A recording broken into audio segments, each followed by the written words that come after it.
喺2日後就拜6嘅啫嘛，拜6即係聽日啦。聽日正式隆重開幕，噔噔啦！如果呢條片佢係10月睇嘅咧，10月睇嘅，話點就點咯，唔好搞到咁複雜咯。嗱，奧運裏面咧有芸項目，又唔知你最中意睇邊個項目啦，係咪先？又或者邊個項目你覺得如果你嚟做嘅話會好啲？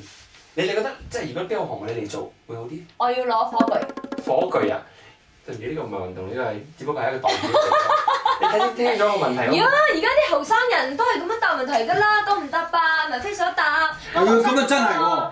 我最近睇到個廣告，我發覺嗰小朋友係問題嘅。啊得。佢明明問呢一個問題係咪？跟住佢叫問第二個，佢問咗第二個問題。係。你再叫佢問第三個，佢又問咗第三個問題。我今日牢騷，唔好意思。我今日牢騷。我哋講嗱，唔知而家小朋友嘅問題啊，而家連老人家都有問題咗，你知冇？一睇我咁嘅姿勢咧，我係參加呢個體操嘅。體操。身輕如燕。有冇印到我啊？死嘢！肢體柔軟。但係聽講碧咸攞火炬啊！係。係啦。關我咩事咧？嗱，如果我參加嘅話咧，我一定贏啊！呢個項目。唔係毫無意義嘅，你碧咸攞火炬。跳遠啊？唔係短跑。跳高啦！你我腳短啊，腳短跑短跑一定快嘅。你好似睇跑短跑嘅人腳好長㗎。我唔係啊，廖時跑短跑有邊個？跨欄嘅 sorry。跑短跑有邊個腳咁長嘅？係咯，短跑。其實我哋講咩喎？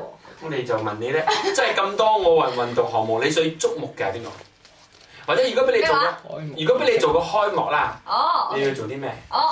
即係你係爭衣帽嘅。我唔係。唔係係嗎？京奧。爭衣帽係京奧嘛？大家去咗倫敦嘛？係啦 ，OK，come on，我哋唔知倫敦嘅導演係邊個，監製係邊個嘛？我知。送啊嘛。所以如果你係爭衣帽嘅話，即係一個監製啦。個開幕你打算點搞？首先而家有 James Bond 咗咯。所有建議嘅 copyright 我哋係會留低嘅嚇。包括 Mr Bean 係出嚟，英國有代表嘅，包括有 Mr Bean 啦。但係咁樣淨係一位英國人喎。梗係啦，佢自己國家最大嘅盛會嘛，唔通廢話咩？請中國嘅李生過嚟幫你做開幕。咁而家講全球國際化咗嘛？我見到人睇你，如果俾你做奧運，你唔可以局限我嘅創意㗎。如果你做奧運開幕，你會放啲咩入去咧？等你留言喺聽朝歌上嚟啦。勁爆單元，等你。